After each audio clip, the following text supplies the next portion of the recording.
Иногда одно простое действие меняет все. Ты берешь ручку, лист бумаги и начинаешь писать.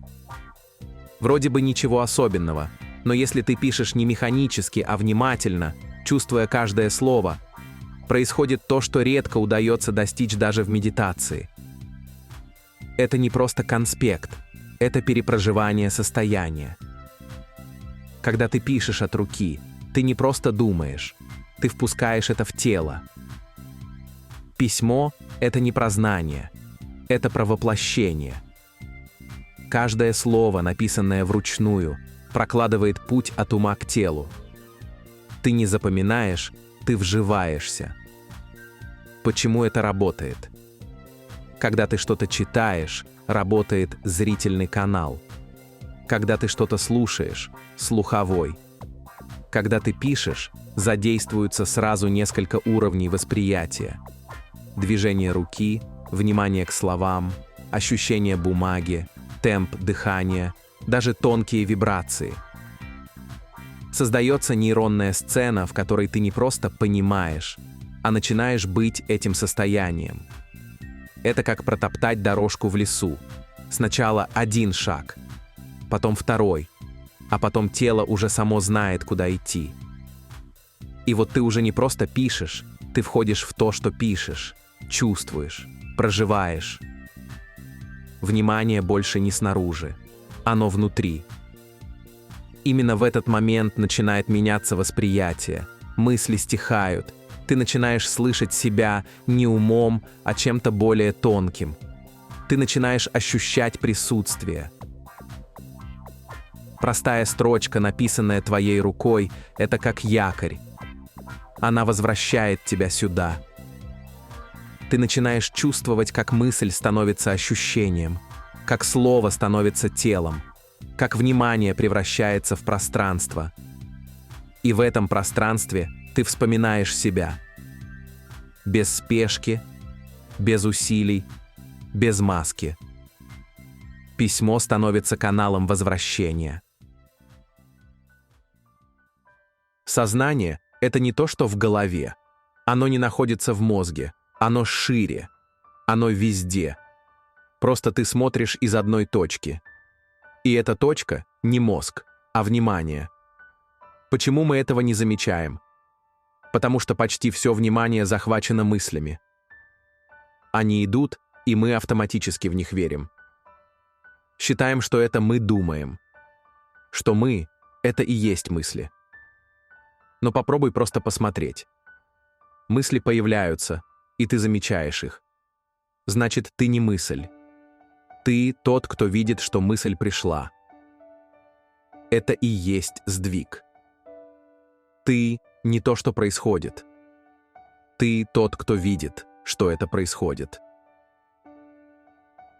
Смотри, что происходит, если ты расширяешь фокус.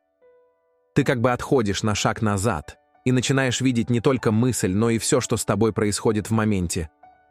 Ага, вот мысль, а вот напряжение в груди. Вот поднимается эмоция, а вот следом желание или образ. И ты такой: стоп, это все не я. Это просто движется внутри меня. Вот это наблюдение. Ты уже не внутри процесса, ты замечаешь, что процесс идет. Это уже сила. Но это еще не глубина. Потому что наблюдатель — это тоже роль. Прослойка. Этаж. Он ближе к тебе, чем ум, но он еще не ты подлинный.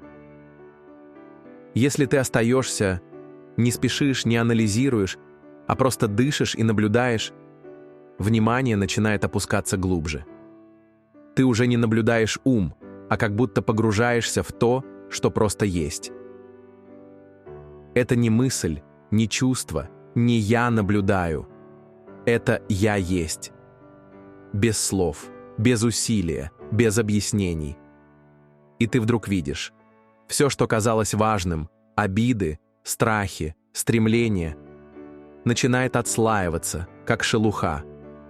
Просто потому, что ты теперь в себе. Не в мыслях, а в том, кто всегда был. Все уже есть. Все мастера всех времен говорили об одном: прекрати мешать, просто будь. Не цепляйся, не играй, не сопротивляйся. Позволь, смотри, слушай, живи. Ты ничего не должен создавать. Ты уже есть. Ты всегда был. Ты просто не был вниманием в этом. Реальность не снаружи. Когда мы смотрим на мир, он кажется твердым. Тела, предметы, стены, небо. Но на уровне атомов выясняется, что материя — это почти полностью пустота. То, что кажется вещами — это структурированные поля, устойчивая вибрация, информация, взаимодействие. Мир — не склад вещей. Это текучее поле, которое зависит от наблюдателя. Наука подтверждает, реальность проявляется в момент наблюдения. Никакой объективной реальности нет. Есть только то, что ты видишь, когда смотришь. Мозг не наблюдает, он моделирует. Нейробиологи говорят, твой мозг не показывает реальность, он предсказывает ее. То, что ты видишь, не реальность, а сжатая модель, адаптированная под выживание. Другими словами, ты никогда не видишь, как есть, ты всегда видишь, как удобно. Но есть то, что до мозга, то, что просто осознает, не создает, не редактирует, не судит, а есть. Сознание не внутри тебя. Ты внутри сознания. Это не поэтика, это буквально. Ты не человек, смотрящий на мир. Ты мир, смотрящий через эту форму. Ты не наблюдаешь. Ты и есть процесс наблюдения. Ты не тело. Тело находится в тебе, в твоем восприятии. Ты не личность. Ты пространство, где возникает личность. Попробуй не понять, а почувствовать. Кто слышит эти слова? Где начинается «я»? В мыслях, в теле, в дыхании, или все это появляется внутри чего-то большего? Мир не где-то там. Он разворачивается здесь, внутри поля, которое ты называешь собой. Все формы — это временные сгущения внимания. Они приходят и уходят. А то, что остается — это наблюдающее присутствие. Оно всегда здесь. Оно и есть ты. Без имени, без возраста, без начала и конца. Страдание, когда ты сжимаешься до формы. Свобода, когда ты распознаешь себя как пространство. Страх, когда внимание цепляется. Пробуждение, когда внимание отпускает. Ты всегда был этим. Просто внимание все время играло в форму.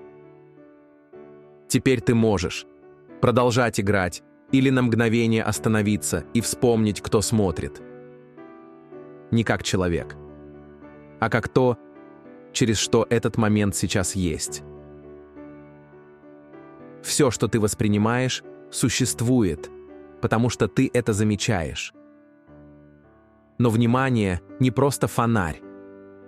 Это и есть мост между формой и истоком. Куда оно направлено, там и проявляется реальность.